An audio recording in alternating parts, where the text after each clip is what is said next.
तो मूवी के स्टार्टिंग में हमें द टेन रिंग्स के बारे में बताया जाता है और एक राजा को दिखाया जाता है जिसने उन रिंग्स को पहना होता है। कहते हैं उन रिंग्स में दैवी शक्ति और अमर रहने का वरदान होता है और कैसे उस राजा ने धीरे धीरे उन रिंग्स की मदद से अपना एक साम्राज्य स्थापित किया जिसका नाम उसने रखा द टेन रिंग्स। के बाद हमें मूवी में उसी राजा को दिखाया जाता है जहाँ पे वह अपने आदमी से एक प्राचीन गांव के बारे में बात कर रहा होता है। दरअसल उस गांव में काफ़ी प्राचीन तत्व और ऐसे लोग रहते थे जो देवी देवताओं से लड़ने की कला जानते थे। उसके बाद हम देखते हैं कि वह सभी उस गांव की तलाश में निकल पड़ते हैं। तो जब वो उस गांव की तलाश में जा रहे होते हैं तभी उनमें से एक आदमी देखता है कि वह जंगल उनके साथ साथ चलने लगता है, जिसकी वजह से आगे जाके उनकी गाड़ी डिसबैलेंस हो जाती है और खाई में गिर जाती है। परंतु रिंग्स होने की वजह से वह राजा खाई में गिरने से बच जाता है। जिसके बाद वह जंगल की और गहराइयों में जाता है जहाँ पे उसे एक लड़की मिलती है जिससे वह तालों में जाने का रास्ता पूछता है। जवाब में वह लड़की उससे बोलती है, तालों में तुम्हारे लिए कोई जगह नहीं है, तुम जहाँ से आए हो वहाँ पे वापस लौट जाओ। जिसके बाद उसे बहुत गुस्सा आ जाता है और उन दोनों के बीच में काफ़ी खतरनाक फाइट होने लगती है। तभी फाइट के दौरान वह एक दूसरे के बहुत करीब आ जाते हैं जिससे उन दोनों को एक दूसरे से प्यार हो जाता है। अगले सीन में हमें सांची का बचपन दिखाया जाता है जहां वह अपनी माँ से पूछ रहा होता है, अगर पापा के इतने खतरनाक रिंग थे, इतने पावरफुल रिंग थे, तो आपने उन्हें हराया कैसे? तो उसकी माँ उसे बोलती है, जहाँ से हम लोग हैं वहाँ के लोगों को महारक्षक की देवी शक्तियाँ का वरदान मिला हुआ है। उसके बाद वो उसे एक लॉकेट देती है और बोलती है, जब भी तुम्हें लगे तुम अपने रास्ते से भटक रहे हो तो ये तुम्हें रास्ता दिखाएगा। उसके बाद हमें सांची को दिखाया जाता है जो कि काफ़ी बड़ा हो चुका होता है और वह एक होटल में अपनी फ्रेंड के साथ कार पार्किंग की जॉब कर रहा होता है। तभी दिखाते हैं कि उसकी फ्रेंड वह कस्टमर की कार लेके ड्राइव के लिए निकल पड़ती है। तभी हमें उसके बाद दिखाया जाता है सांची को जो कि अपनी फ्रेंड केट के घर गया होता है जहाँ पे वो दोनों एक साथ मिलकर डिनर करते हैं। जिसके बाद वह दोनों बस में बैठ के कहीं जाने लगते हैं। तभी हमें दिखाया जाता है कि बस में एक आदमी आ जाता है और सांची से बोलता है कि ये लॉकेट मुझे दे दो।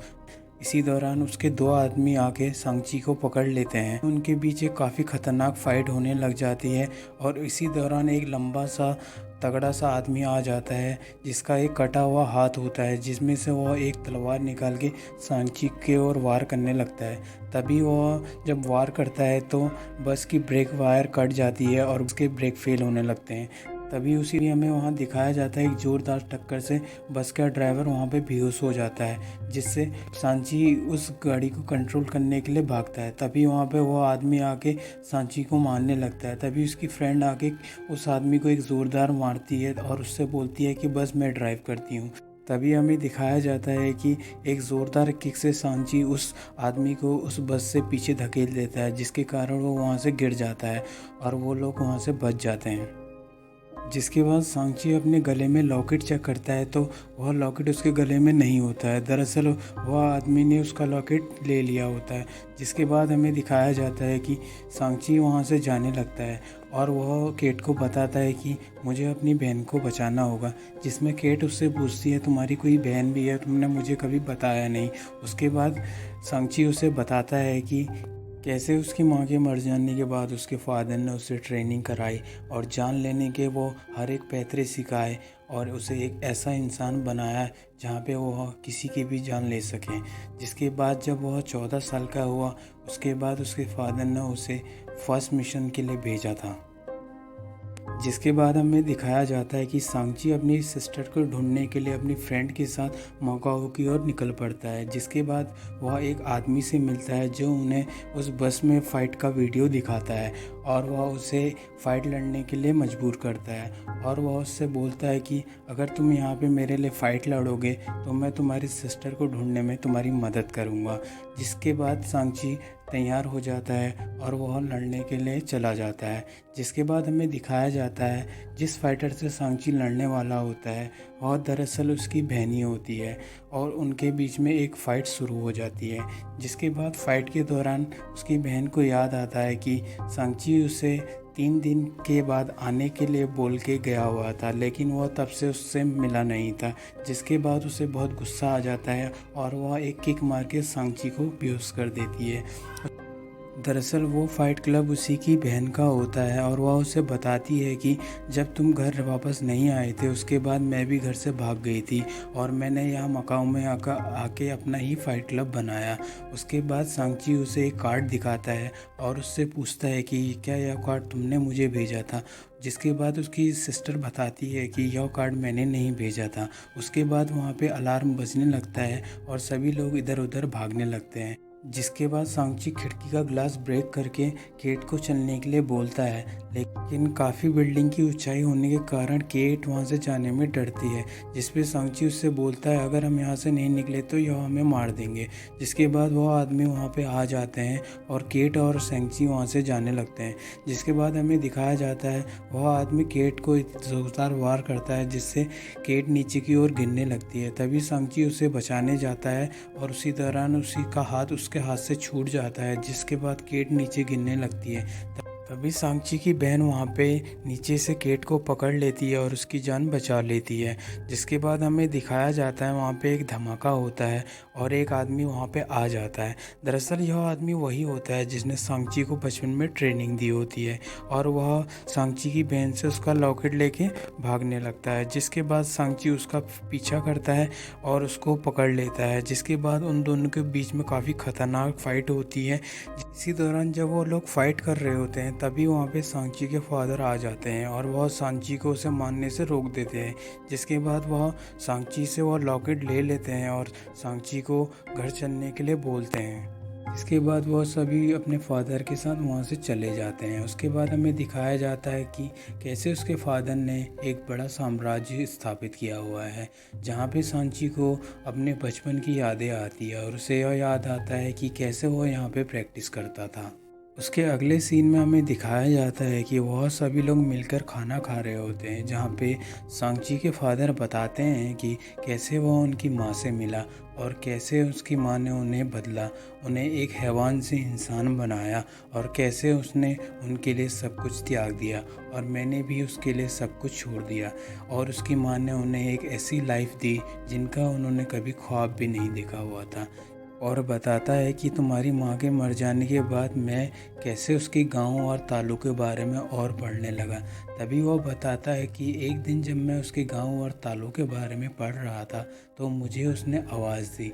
मैं ठीक इसी जगह पे बैठा हुआ था जहाँ पे उसने मुझे आवाज़ दी कि मुझे बचा लो। तभी सांची और उसको उसकी बात का यकीन नहीं आता है। तभी उसके फादर वह लॉकेट जो उसकी माँ ने उनको दिए होते हैं वह लेके एक ड्रैगन की आँख में लगाते हैं, जिसके बाद एक वाटर का इल्यूशन पैदा होता है। तभी उसके बाद उस इल्यूशन में एक चमकीला सा रास्ता दिखने लगता है। तभी उसके फादर उसे बताते हैं कि यह रास्ता सालों में एक बार ही खुलता है और मैं जानता हूँ कि रास्ता कब और कैसे खुलेगा। तभी सांची को उनकी बात पे यकीन नहीं होता है और वह अपने फादर को बोलते हैं कि माँ मर चुकी है, वह नहीं आने वाली है। जिसके बाद उसके फादर को काफ़ी गुस्सा आ जाता है और वह उन दोनों को बंदी बना लेते हैं। जिसके बाद हमें एक ड्रोवन नाम का आदमी दिखाया जाता है, जिसके पास एक मॉरिस नाम का एक एनिमल होता है जिससे वो वहाँ पे बात किया करता था। जब वो लोग उसे देखते हैं तो वह बोलते हैं कि ये क्या है। उसके बाद वो उन्हें बताता है कि इसका नाम मॉरिस है और यह तुम्हें जानता है, जिस हमारी माँ के साथ तालों में प्रैक्टिस किया करता था।